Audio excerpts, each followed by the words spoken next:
ہمارے T V channel O T V overseas television کو ابھی سبسکرائب کیجئے، گھنٹی کا بٹن دبانا مت بھولیے تاکہ اہم اور معلوماتی ویڈیوز آپ تک پہنچتی رہیں۔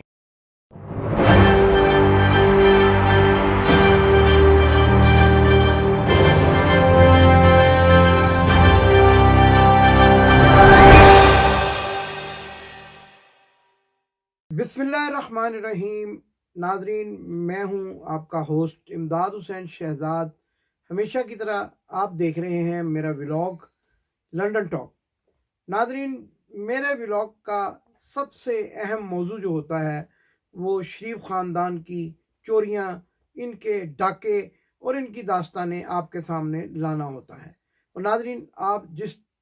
پسندیدگی کے ساتھ میرا ولاگ دیکھتے ہیں اس کے لیے میں آپ کا شکر گزار ہوں۔ لیکن یہاں یہ کہنا بھی ضروری ہے کہ جب تک آپ میرے چینل کو سبسکرائب نہیں کریں گے، گھنٹی کا بٹن دبا کر میری حوصلہ افزائی نہیں کریں گے، میں سچ بیان کرنے کی جرت اور بہادری جو ہے وہ اپنے اندر شاید پیدا نہ کر سکوں۔ میری جرت اور بہادری آپ کا تعاون اور آپ کی محبت اور آپ کا خلوص ہے جو میرے اندر یہ کرج پیدا کرتا ہے کہ میں اس چور خاندان کی مزید داستانیں آپ کے سامنے لاتا رہوں۔ ناظرین، جیسا کہ کل میں نے اپنے پروگرام میں آپ سے وعدہ کیا تھا کہ آج ہم اسحاق ڈالر کے بارے میں، جس کو اسحاق ڈالر اس لیے کہا جاتا ہے کہ آج جس موضوع پر ہم بات کرنے والے ہیں وہ اس موضوع کے بہت بڑے چور ہیں، ڈاکو ہیں۔ انہوں نے عوام کے پیسے پر ڈاکہ ڈالا اور وہ آج تک اسحاق ڈار کی بجائے اسحاق ڈالر کے نام سے ہی مشہور و معروف ہیں۔ ناظرین، جیسا کہ آپ جانتے ہیں کہ 28 مئی 1998 کو پاکستان نے ایٹمی دھماکہ کیا۔ پاکستان ایٹمی قوت بنا، بالکل باعث فخر بات ہے، لیکن اس کے ساتھ پاکستان کی عوام کے ساتھ انہوں نے کیا کیا؟ شریف خاندان جو اس وقت برسر اقتدار تھا اور اسحاق ڈار عرف اسحاق ڈالر جو آج کل لندن میں روپوش ہیں، انہوں نے عوام کے ساتھ کیا کیا؟ آج وہی داستان میں آپ کے سامنے لانا چاہتا ہوں۔ یہ داستانیں جو میں آپ کو سناتا ہوں ناظرین، یہ میری کتاب کا بھی حصہ بننے والی ہیں، اور آپ کی پذیرائی بھی جس طریقے سے مجھے مل رہی ہے، امید ہے کہ وہ کتاب بھی انتہائی مقبولیت کے اپنے ریکارڈ جو ہے وہ توڑے گی۔ ناظرین، 28 مئی پر چلتے ہیں۔ 1998 کی بات ہے جب پاکستان نے ایٹمی دھماکہ کیا۔ اس کے بعد آپ جیسا کہ جانتے ہیں دنیا بھر کے جو بڑے ممالک ہیں انہوں نے پاکستان پر پابندیاں لگا دی۔ عام طور پر وہ ایسا ہی کرتے ہیں، اگر کوئی چھوٹا ملک جو ہے وہ اپنی جو انا کے لیے یا اپنی حفاظت کے لیے کوئی ایسی چیز تیار کرتا ہے تو اس پر پابندیاں لگا دی جاتی ہیں۔ اور عمومی طور پر جیسے ایسے موقع پر ہوتا ہے، حکمران وقت جو ہیں وہ عوام سے مدد کی اپیل کرتے ہیں۔ تو اس وقت کے حکمرانوں نے میاں نوازشریف اور ان کی کابینہ کے جو اسحاق ڈار وزیر خزانہ تھے، انہوں نے عوام سے اپیل کی کہ چونکہ پاکستان پر پابندیاں لگ چکی ہیں اس لیے آپ حکومت کی مدد کریں، ہمارا خزانہ خالی ہے، ہمیں سروائیو کرنا ہے، تو آپ ہماری مدد کریں۔ تو اس سلسلے میں عوام تو ہمیشہ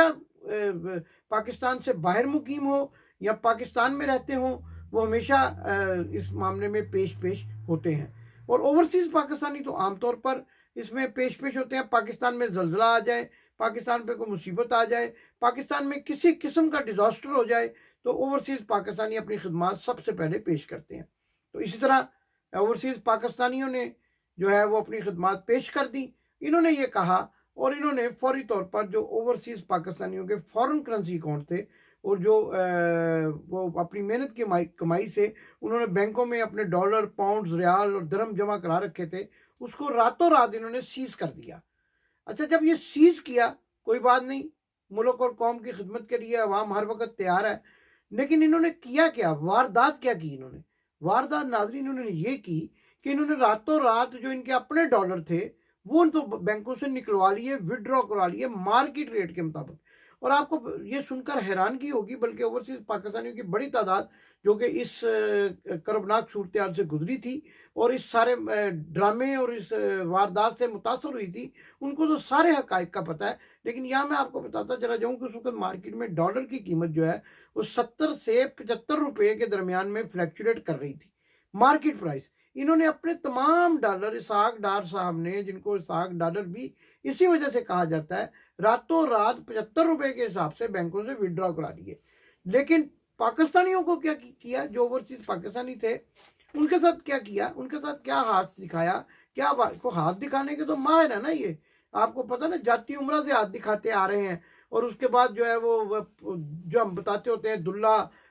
ہاروں والا، اور دلہ ہاروں والوں کی اولاد جو ارب پتی کیسے ہوئی، یہ ہاتھ دکھا کے وارداتیں کر کے ہوئی نا۔ تو انہوں نے یہ کیا کہ اوورسیز پاکستانیوں کے جو بینک اکاؤنٹ سیز کیے، ان کو یہ کہا کہ مثلا ایک دوست ہمارے بتا رہے تھے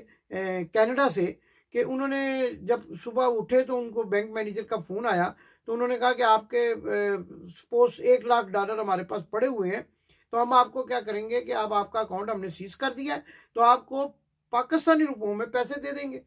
اچھا، وہ بھی ایسی کوئی بات نہیں ہے، آپ پاکستانی روپوں میں پیسے دے دیں مارکیٹ کے ریٹ کے مطابق۔ لیکن واردات اصل میں یہ تھی، اپنا پیسہ تو انہوں نے 75 روپے کے حساب سے، 70 سے 75 روپے جو فلیکچولیٹ کر رہی تھی وہاں پہ قیمت، اس سے نکلوا لیا اور اس کو مارکیٹ میں بیچ دیا، اور جو عوام کا پیسہ تھا ان کو 45 روپے کے حساب سے، 45 روپے کے حساب سے ان کو آفر کی گئی کہ آپ یہ جو پیسے ہیں، یہ جو ڈالر ہیں، یہ جو درہم ہیں، یا یہ ریال ہیں، یا جو پاؤنڈز ہیں آپ کے، یا یورو، جو بھی کرنسی اس وقت ان کی وہاں جمع تھی، اس کو آپ 45 روپے کے حساب سے جو ہے وہ اس کو تبدیل کروا لیں،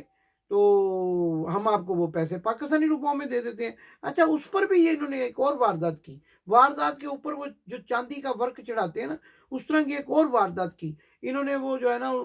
کیا کہتے ہیں اس کو، جو انسٹالمنٹس میں آفر کی کہ آپ کا جو پیسہ ہے نا وہ اب ہم آپ سے ہفتے میں، ہم نے دیا تو اکٹھا تھا، آپ کا پیسہ تو بینک میں اکٹھا جمع تھا، لیکن آپ کو اب قسطوں میں ملے گا۔ اور آج تک یہ میں پروگرام اس لیے کر رہا ہوں کہ مجھے بہت سارے لوگوں نے جو اوورسیز پاکستانی ہیں، انہوں نے مجھے فون کر کے، ای میلز کر کے یہ بتایا ہے اور کہا ہے کہ آپ اس پر ایک پروگرام کریں کہ یہ جو ڈالر مافیا ہے، یہ جو ایون فیلڈ فلیٹس ہیں، یہ کہاں سے پیسہ آیا؟ یہ جو دبئی میں اسحاق ڈار نے ایک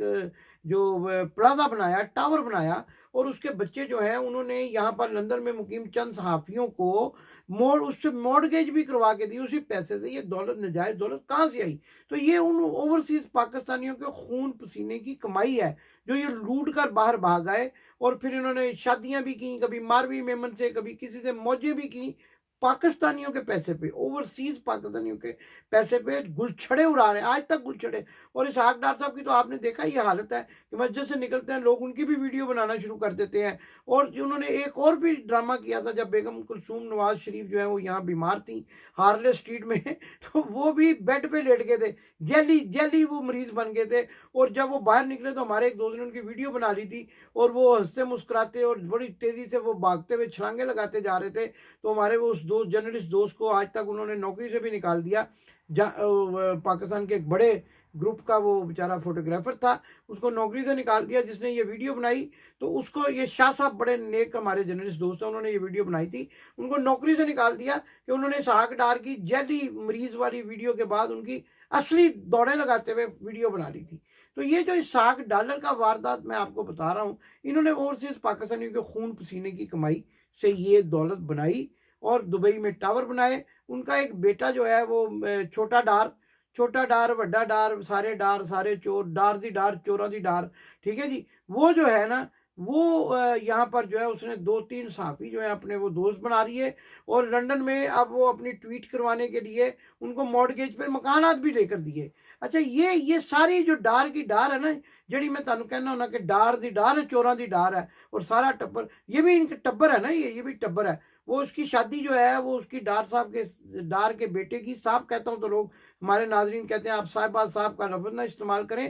وہ ڈار کے بیٹے کی شادی پھر انہوں نے اپنی بیٹی سے کی، وہ بیٹی جو انہوں نے اپنے انہی مقاصد کے لیے، اسی لوٹ مار کے مقاصد کے لیے سعودی عرب کے ایک شہزادے سے بیاہ دی تھی۔ وہ پتہ نہیں وہ شہزادہ، میں تو نہیں جانتا، اتنی تاریخ مجھے نہیں پتہ ان کی، لیکن وہ کوئی بوڑھا شہزادہ ہوگا، سعودیہ میں عام طور پر یہ کھیل کھیلا جاتا ہے، اور وہ مفادات بھی دیتے ہیں، اور وہ جو ہے وہ، اچھا یہ ناظرین مجھے یہ کہا جاتا ہے کہ آپ سکرپٹ لکھا، میں سکرپٹ کیا لکھوں؟ اچھا میں جب بات کرتا ہوں میرے ذہن میں واقعات آتے ہیں، میں آپ کے سامنے رکھتا جاتا ہوں، چوری کی واردات سے واردات نکلتی جاتی ہے، کڑیاں سے کڑیاں ملتی جاتی ہیں، میں آپ کے سامنے رکھتا جاتا ہوں۔ اب اس میں سکرپٹ کیا لکھوں گا؟ میں کوئی سکرپٹ لکھ کر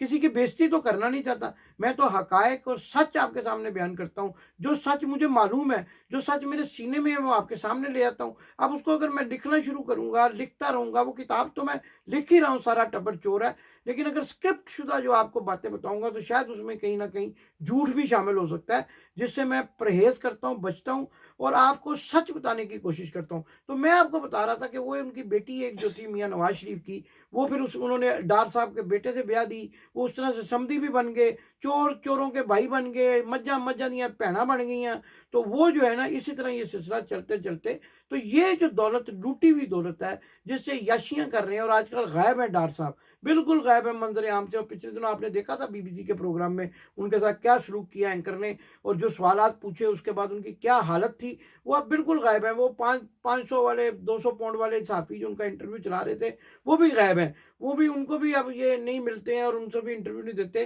اور مجھے یہاں تک یہ پتا ہے کہ انہوں نے فنگر پرنٹس دیے ہوئے ہیں، سائلم کلیم کیا ہوا ہے، اور پاکستان کا وفاقی وزیر خزانہ سابق جو بڑا لٹیرا تھا، ڈالر لوٹ کر آیا اوورسیز پاکستانیوں کے، وہ پناہ لینے کے لیے کوششیں کر رہا ہے اب برطانیہ میں، لیکن وہ میں جب کہتا ہوں کہ اللہ کی پکڑ میں اب ان کو دنیا میں کہیں پناہ نہیں ملے گی، اس لیے اب ان کو یہ سوچنا چاہیے کہ آج بھی بیچارے اوورسیز پاکستانی جو رو رہے ہیں ان کی جان کو رو رہے ہیں، جو ان کے حق میں بددعائیں کر رہے ہیں، ان کی بددعائیں سے بچیں، کچھ نہ کریں، پیسے واپس کریں، لوگوں کو دے دیں پیسے ہاتھ جوڑ کے۔ وہ کہتے ہیں ہاتھ جوڑ کے پاجی تاڑے پیسے دینے، ہیلو پاجی تاڑی مہربانی سر جی، خدا دا واسطہ ساڑھے سے بد دعا نہ کرنا۔ وہ ایسا کریں، یہ کریں گے تو ان کی جان چھوٹے گی۔ اچھا ناظرین، اب ہم آ جاتے ہیں آج کی دوسری اہم خبر کے بارے میں۔ اب ہمیں یہ بھی پتہ چلا ہے کہ چونکہ پاکستان کے جو عسکری ادارے ہیں، جس کو یہ پاکستان کی اسٹیبلشمنٹ کہتے ہیں، ویسے تو اس کا کوئی تعلق نہیں ہے سیاست سے، بظاہر بھی یہ ہم دیکھتے ہیں کہ سیاست میں ان کا کیا تعلق ہے، یا خود ان کے اپنے منہ جو ہے وہ بہت زیادہ جو ہے پراگندہ ہیں ان کے جرائم سے، سیاستدانوں کے۔ تو وہ انہوں نے بھی ان سے اب جو ہے نا، وہ اب جو منتیں ترلے میاں شھزاد شریف کر رہے تھے، جو میں اہم خبر آپ کو دینے والا ہوں، اب میاں شھزاد شریف جو ہیں وہ منتوں ترلوں کے بعد بھی کسی طرح سے، چونکہ ان کی سنوائی نہیں ہوئی، اور اب مریم سے بھی جھگڑا ہو گیا، بھتیجی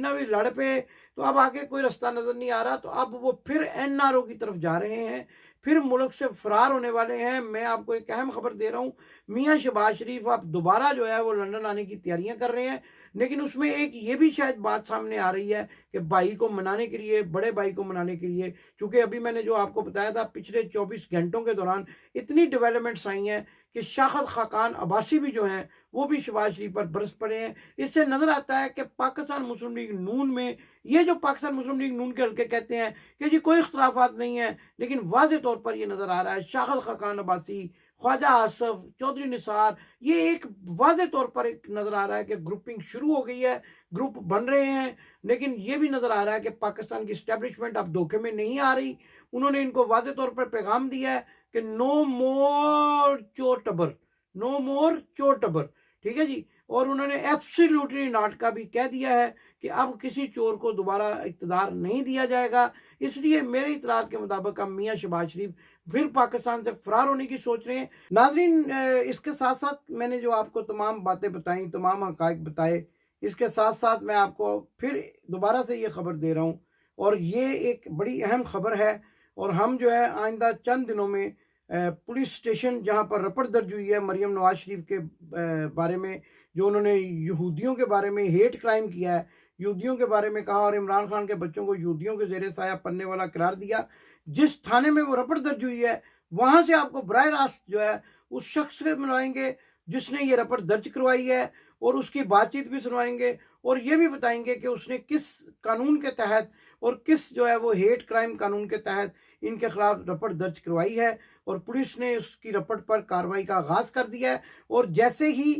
مریم صفدروان جب بھی کبھی لندن آئیں گی، ان پر جو ہے وہ ان کو گرفتار کر لیا جائے گا، اور ان کو طیارے کے اندر سے گرفتار کیا جائے گا۔ یہ بھی میں آپ کو بتا دوں، کیونکہ اس کو کہتے ہیں ریسٹ فار کویسچننگ۔ اریسٹ فار کویسچننگ ان کے خلاف رپٹ درج ہوئی ہے اس کے سلسلے میں ہوگی. اور یہ بھی میں آپ کو بتا دوں کہ ان کو امبارکو، جو ہمارے کسی دوست نے ہمیں بتایا کہ اس کو کہتے ہیں ٹریول امبارکو، شاید اس طرح کا لفظ ہے، ٹریول بین تو میں کہتا ہوں، لیکن کسی نے مجھے درستگی کی کامنٹس میں کہ ٹریول امبارکو لگایا جائے گا. یہ بھی ہو سکتا ہے کہ ان کو پاکستان سے روانہ ہی نہ ہونے دیا جائے، اور اگر پھر بھی وہ پاکستان سے روانہ ہو گئیں تو وہ پولیس رپٹ جو ان کے خلاف درج ہو چکی ہے اس کے تحت ان کو طیارے سے ہی گرفتار کر لیا جائے گا. تو ناظرین، آنے والے دنوں میں انشاءاللہ ہم آپ کو اسی پولیس اسٹیشن سے جہاں پر وہ رپٹ درج ہوئی ہے اور جس شخص نے یہ رپٹ درج کرائی ہے اس کے ساتھ ہم آپ کی ملاقات کروائیں گے. منتظر رہیے گا. وہ ایک تہلکہ خیز پروگرام ہوگا جو مریم کی ہیتھرو ایئرپورٹ پر گرفتاری کے متعلق ہوگا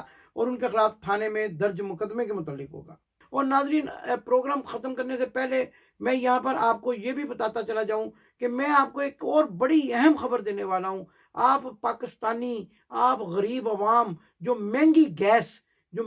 گیس خرید رہے ہیں، وہ گیس قطر کے شہزادے نے اس کو معاہدہ کرنے کے لیے میاں نوازشریف کی حکومت کو، میاں نوازشریف کو کیا کک بیک دیا. لندن میں کس جگہ پر، جو سب سے مہنگا علاقہ ہے لندن کا، نائٹس برج، وہاں سے میں آپ کو سٹوری دوں گا کہ نائٹس برج میں انہوں نے ان کو کیا دیا، انہوں نے کس بھاؤ خریدا. کوڑیوں کے بھاؤ خرید کے انہوں نے کروڑوں اربوں پاؤنڈز کے عوض وہ بلڈنگ بیچی. اس کے بارے میں ایک بڑی سٹوری بریک کرنے والا ہوں. انشاءاللہ تعالی آپ کو وہ تمام حقائق، وہ تمام سچ، اس خاندان کی تمام چوریوں کے بارے میں آگاہ کرتا رہوں گا. جان ہتھیلی پر رکھ کر آپ کے سامنے سچ لاتا رہوں گا. آپ کی دعاؤں، آپ کے خلوص اور آپ کی محبت کا قرضدار ہوں، اور یہ چاہتا ہوں کہ آپ میرے حق میں دعائیں کریں. اور یہ میں آپ کے سامنے تمام وارداتیں، تمام سچ ایک ایک کر کے، جب تک میری سانس چل رہی ہے،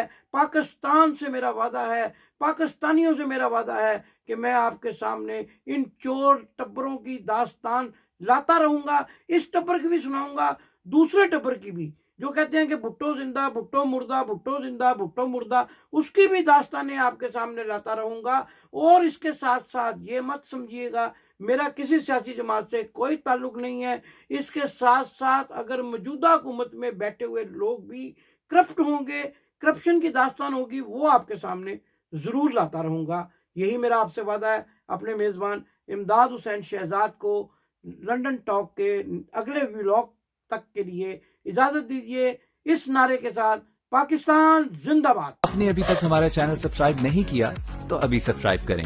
اور بیل آئیکن کو کلک کر کے ہماری لیٹسٹ ویڈیوز کے بارے میں اپڈیٹ جانیں.